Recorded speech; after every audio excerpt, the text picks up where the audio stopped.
Hey, what's up? Just got up. I haven't even taken a shower yet, so I had to get this out before I lost my train of thought. Um, One of my subscribers sent me a comment, or basically asked me, he, he or she, whichever they may be, was in the Stickum room with us and didn't really notice, or, wasn't there when this all went down between me and this girl, really. And I sent a text comment explaining what happened, but I guess I'll clarify better to y'all out there what happened. Me and this dude called Relax Godfolk and another dude named Muscular Pagan on Stickcam were having. They were getting real into science. Now I can follow science, but it's not really my thing. I can barely get through Dawkins. He's uber science, and but sorry, what they were saying, I was keeping up to it, but I'd like to take more of a logical approach to it. Is that there's fucking adults who believe an invisible man is living in the fucking clouds in today's day and age, no less. But anyway, I was about to make a point, and my point was is that they were talking about. Well, he was talking about this a while back. Muscular Pagan he was saying that people sort of wrote it down because they looked around and said, "Hey, something must have created all this," you know. But then you kind of get into linear time arguments about a complicated God created this is a complicated Earth, right? So therefore, a much more complicated being might have created it.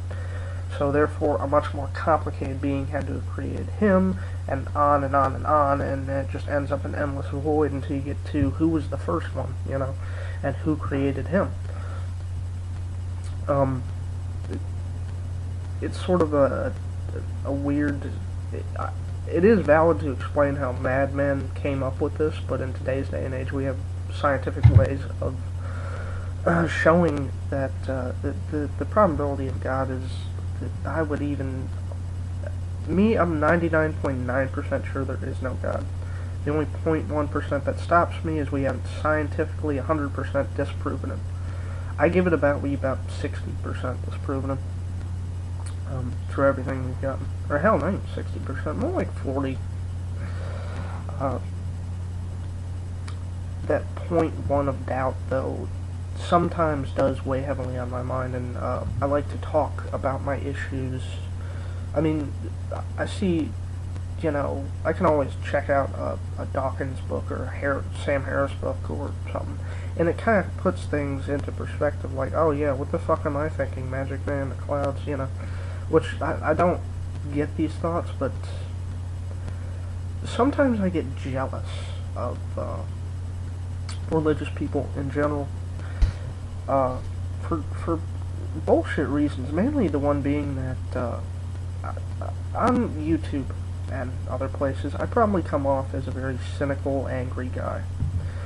And some of that cynicism and anger kind of stems from when you find out that God doesn't exist. It kind of pisses you off. People have been lying to you your whole life, and fucking all this shit just comes crashing down, and you're forced to deal with it. And I had nobody to really help me through those hard times when they first started. I'm subscribed to a girl called Faithy 111 or 101. I'm sorry if I'm fucking up your name. She is about 13 and is an atheist. And I checked her profile out. She had 0 videos, 0 uploads. She can't do uploads because her parents don't, she doesn't want her parents to find out and everything.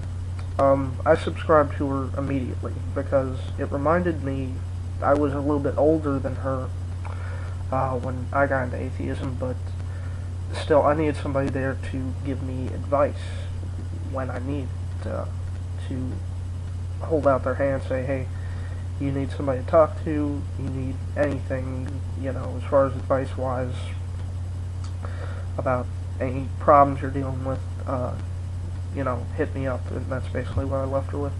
And I need somebody with that sort of mindset to say, hey, now, I'm fucking struggling here, I need a little bit of advice. And I was her, or I am her first subscriber, I think. Or actually, yeah, I am.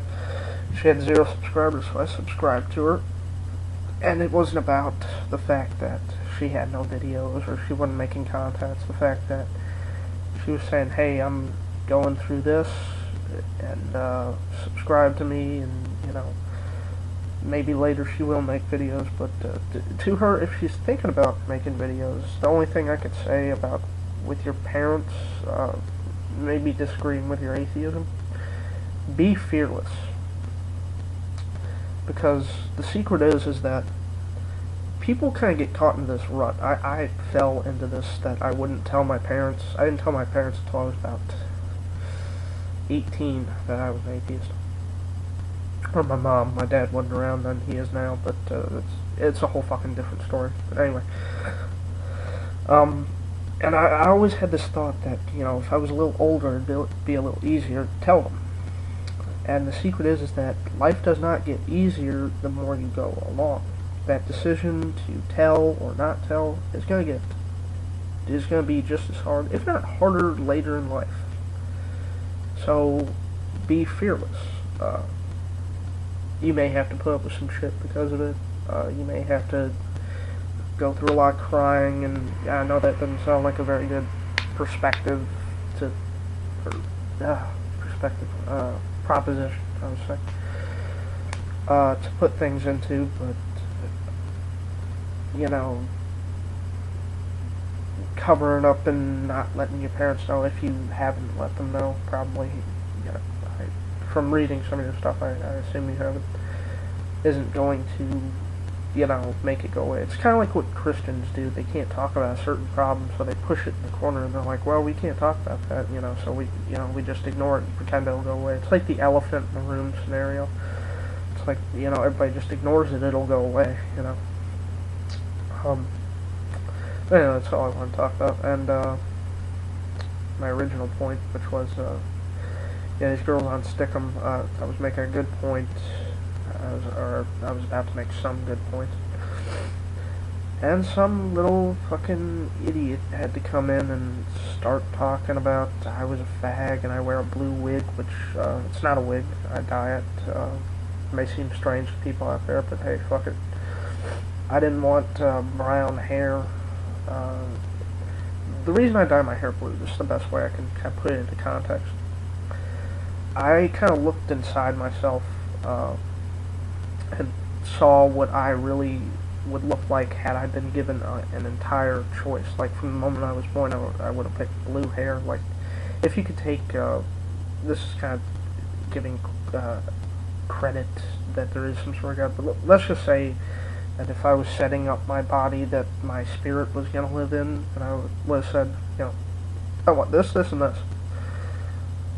Unfortunately, it doesn't work out that way. You get preset choices, but me, I just like the color blue anyway. I think it's a very beautiful color. But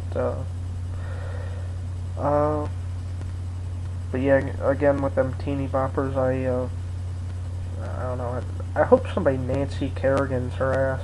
For those of you who maybe never caught the Nancy Kerrigan Tanya Harding thing, Tanya Harding had somebody bash Nancy Kerrigan. They were Olympic skaters. She had her bash Nancy Kerrigan in the fucking knee so she wouldn't win, and hell, Tanya Harding still lost. So, but anyway, I hope somebody, you know, fucking hits that bitch. Well, no, that kind of sounds threatening, but I hope she fucking gets into massive debt for a long, long time and never pays it off. Has to start prostituting herself just to pay off the interest. That'd be the ultimate revenge. She passes by me. Come on, please, mister. I'll make you feel good. Sometimes I amuse myself. Anyway, peace.